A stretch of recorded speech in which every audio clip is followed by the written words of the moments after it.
Hey guys, it's Wednesday night, January 9th. Fairly warm evening, so we're out in the garage working on some stuff. See, I got my earpiece in, I've got my iPad out here, watching and listening to some YouTube videos as I putter around out here. A lot of talk about, that I've noticed where people come from, and a lot of really cool stories about what people have done, and some of the problems with the the negative people, the people that are leaving the negative comments on guys' channels, and they're questioning things that they say. And I'm gonna go off for a few minutes, okay, and tell my little story, if you will. I'm originally from back east. I came from, relatively small community, primarily farming, not an awful lot of industry back there and stuff. As a kid, young man, of course we all worked on farms, and when you're a young guy, the long hours of farming, it's either, you just love it or you just can't stand it, and I couldn't stand it. So I always had a little thing for mechanical doodads. My father was a good mechanic. He was one of those kind of guys that could do basically anything. He could do plumbing, electrical, carpentry. He worked on cars, he worked on tractors. He was a machinery mechanic at a furniture manufacturer that we had back there. He was just an amazing man, and he could do pretty much anything. But in teen years, I didn't realize that, and that's one of the greatest things I think that I missed out on in my life, is I did not spend more time with a man that knew stuff like him. I could have had a much broader knowledge base. So not being the farmer type, in high school I went to work at a farm machinery dealer. Started working on stuff there. Graduated high school and said, I don't really like working on tractors that much, but I do like cars and trucks. So I went to work for a Ford dealer and worked there for a while. Somehow or another, the dealership that I worked at burned to the ground one night, and so I found myself working in a very large auto supply house. Did that for 3 or 4 years, parts counterman, so forth.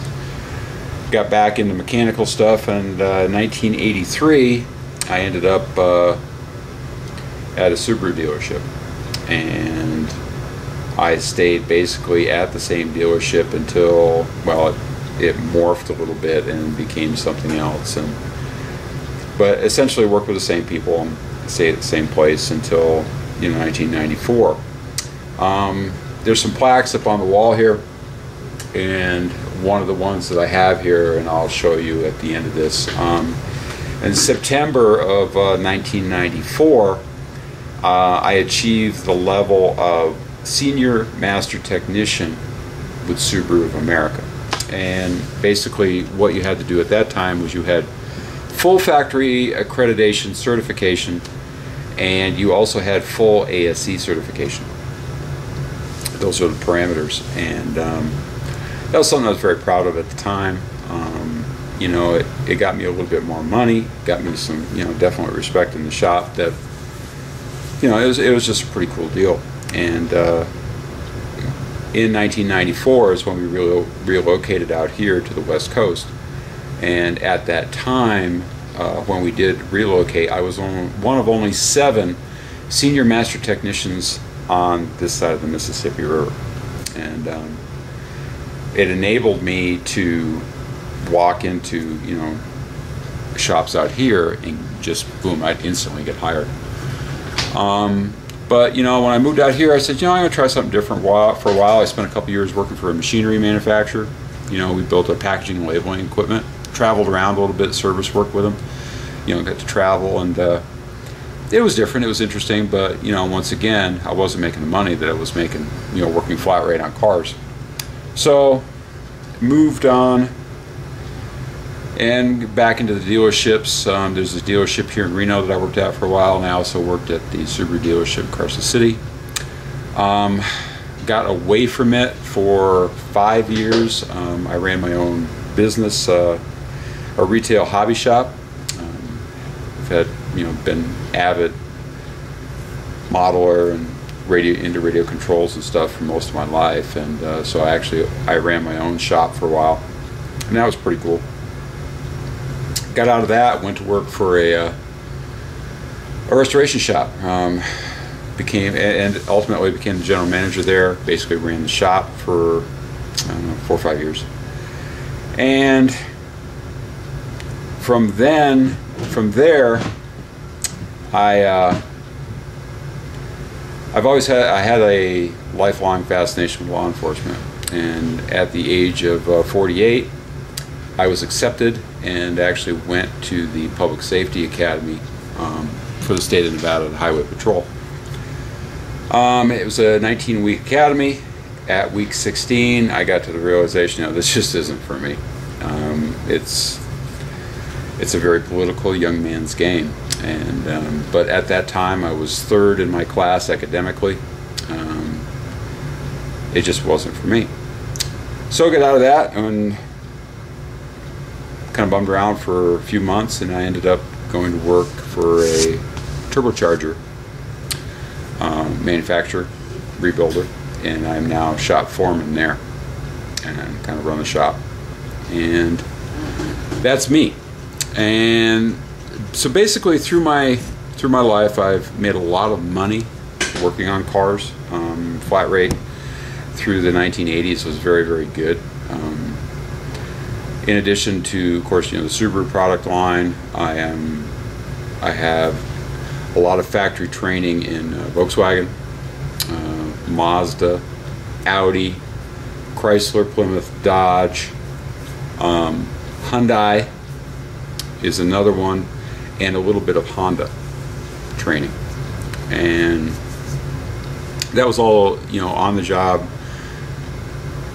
training at the dealership. You know, you went to factory schools and so forth. I've never actually had any formal schooling, such as like a technical school or anything like that. I don't have really any opinions one way or the other about the technical schools that are out there. There's been some talk about that. A little story I will tell you. When I was at the restoration shop, when I was still working in the shop, they come out one day with a very clean-cut young man, and they introduced him and said, this young fellow is going to be working with you. He just graduated from UTI in Arizona, I believe, Phoenix, someplace like that. They were very excited to have him. He graduated with very high marks from that particular school. And I worked with him for, you know, well, at the end, when I left, he actually took my place. He was a very, very bright young man. It was a pleasure working with him. But pretty quickly on, one of the things that I saw with him and his education was, at the time, he spent a lot of money to go there. I want to say that for some reason it's like $18,000 to go to the school. And I don't know how long it was or anything like that. I don't remember, and I could be wrong on the figures. I'm just doing this from memory, and you know, memory is kind of losing. But he was a very bright kid, and he would learn. You would tell him something once, and he had it. I mean, he'd learn quick. But the one thing that struck me as working with him is he could pick up a scan tool and hook it to a car, and he could do anything. I mean, he was an absolute magician with the thing. And you know, the sensors and fuel injection and, you know, computers and, you know, fuel maps and that type of stuff, he was an absolute wizard at. I mean, this kid knew his stuff, and he credited it to as knowledge that he had learned in school. But the one thing that, you know, became apparent fairly quickly was, you know, he didn't know how to do the basic stuff. He had no idea how to set the timing on a car. He had no idea what dual was. He had no idea how to do suspension work. He had an overview, if you will, of brakes. He couldn't change ball joints. He couldn't change wheel bearings. He just didn't know. So he learned all that stuff working with me. That's what we did, you know, kind of taught him as we went along. And, you know, the one thing that I took away from that whole experience was, here's a kid, you know, it wasn't any lacking on his part. He's a sharp kid. And like I say, when you showed him how to do something, he had it, and that was it. He would just run with it. And he ended, at the end, he's actually right now a very, very good tech. I mean, he's working in one of the kind of more upscale import shops in town, making a good living. And I'm kind of proud of him, actually. But what I took away from that experience with him was he put himself in debt, you know, at a young age, getting what he thought was an education that would provide him a career. And it did, to some extent, do that. But my feelings are that he would have been much better off coming to work for us before he went to school. Come on in, minimum wage, follow guys around, you know. I've always felt that's where you will learn stuff. You'll learn things from people who know things. And the smart people are the people who listen when people are talking. And, you know, Dave's Customs video, he kind of touched on that, and he's absolutely correct. Personally, I have been fortunate enough in my life that I have worked with talented people, and people that could make money, they could fix cars, they knew the way to do it. And you know what? I followed them around. I shut my mouth, I listened to what they had to say, I kind of absorbed their knowledge and kind of branched off in my own directions with that knowledge base. And so that's, I guess, the point that I make. I don't think there's anything wrong with education. I think there's stuff to be learned from it.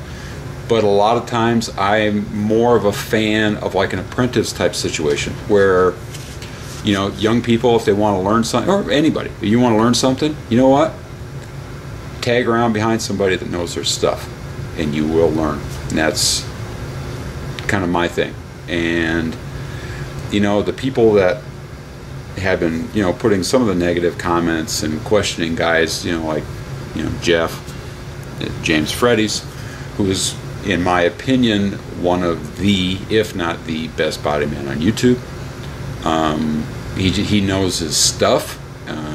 You know, there's always something to learn by, you know, watching Jeff's videos and listening to Jeff. Dave's Customs. I mean, there's some good people. You know, Satajet 883. These are guys that go out and they do this stuff every day and they know what they're doing. And it's the same situation. You listen to these people. You don't always have to agree with what everybody says, but listen to what they have to say and watch how they do it, and at least, you know, see if it's something that works for you. It doesn't work for everybody. But the last thing you want to do when you have people like that is, when you disagree with them, you know, you don't bash them, you don't leave a negative comment on their channel. You know, they're just doing this because they like to put information out there, and for the most part it's doing it to help other people. Take something from it. Don't just, you know, get all stuck up in your own opinions and kind of miss the message, if you will. So that's my little rant. And I think, you know, the one thing about YouTube and the Garage Gang is, you see, colors today, is it's an information sharing thing. And you know what? We're not always going to agree. And the information that I put out is not always right for you, and vice versa. You just have to, I just expect, you know what, listen to what I have to say, evaluate, make your own decision. If it's right for you, it's right for you. Give it a try. If not, don't do it. That's what I do when I take stuff in. And but you know what, when I disagree with somebody, you know what, I don't bash them for it. They're just putting out what they believe or how they do it. Accept it for that, and keep it positive. Try to take something from it. So that being said, I am not an automotive trimmer. I'm not an upholsterer. But we put in our last little segment here, we put the fuel cell in the back of our Subaru, which, by the way, we've driven around some, put a few miles on it, filled it up with gas. It's got the gauge works good. The car runs fantastic. It's actually running better than it was before. I think we're actually kind of starving for fuel right along here. I think some of that internal transfer pipe is either, you know, just punky and sucking air, or it's, you know, really clogged up with stuff. But it's like really breathing now and running real well. So happy with that. But you know, that big ass red fuel cell in the back of the car was bugging me. So we did something about it. Let's check it out. Like I say, before you look at this, all you people with the negative comments, I'm not an upholsterer. Okay? I'm just a guy. Okay? And I gotta get the magic stick to hold the hatch up, because, you know, the hatch struts are no bad. So we do have the magic stick. But this is what we did. We basically carpeted the fuel cell. I had some carpet. I think it's junkyard carpet. Here, we'll take this cover out of here. It's junkyard carpet that I got for some project, and it's exactly the right color for the car. Just an actual coincidental stroke of luck, if you will. So anyways, that's what we did. We took some of that, we carpeted the fuel cell, and I like it a lot better. I think it kind of blends with the back of the car, and it's a little sticking out in your face. So that's we worked on that last night and a little bit tonight, but we got that pretty much all done. Like I say, everything's working well. We're happy with it. So we're pretty much at the end of fiddling around with this. I'm just spending a little time cleaning up some of the inside, and I don't know. We'll drive around a little bit more, but like I say, so far so good. Very happy with it. Basically, just took the carpet, kind of cut it to shape, you know, roughly, so it would fit, and used some headliner carpet adhesive from, you know, the Napa, I think it's a Permatex brand, and it just basically glued the carpet to the plastic of the fuel cell. So that's what we've been doing there, and kept us out of trouble. We're about ready to go back on this and see if we can get a running car over there. I think this one here is pretty much at the point where it's going to go outside again. Doesn't need to be in here anymore. And that's what we're doing. So anyways, let's see here. Before I start babbling, that's my little chat, I guess. That's who I am, where I'm from, how I feel about this stuff. And like I say, I can't emphasize it enough. You know what? It's a free internet, and you know, when people post stuff up there, you know, and trying to show things and help people out, or for whatever reason they put it up there, you know what? Objectively give it a look, and you know, don't be negative. Don't be the thumbs down guy. The thumbs down guy is just, I don't know. You know, to term what they've been referred to in the last few days, you know, the trolls on keyboard and whatnot. And it does seem to be that way, that when you see negative comments, you go to that person's, you know, particular channel, and there's no video. They're not making videos. They're not doing anything to promote their views. They're just taking, you know, a negative stance on something somebody else has done. So like I say, you know what, don't be that guy. Nobody likes that guy. I don't like that guy. Don't be that guy.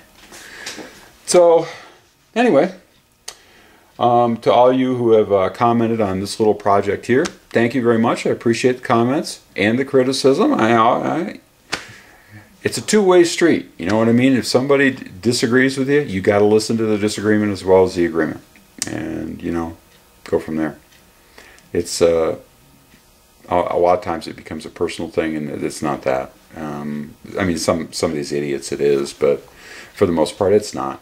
And you know, we've become kind of a close-knit group in the community, if you will, and I think there's been a lot of good from that. And you know, as everything grows, especially it gets a little bit bigger, there's going to be more negativity too. So just take it with a grain of salt. Don't get disheartened. You know, it is what it is, and what it will be tomorrow. How's that? Pretty good, huh?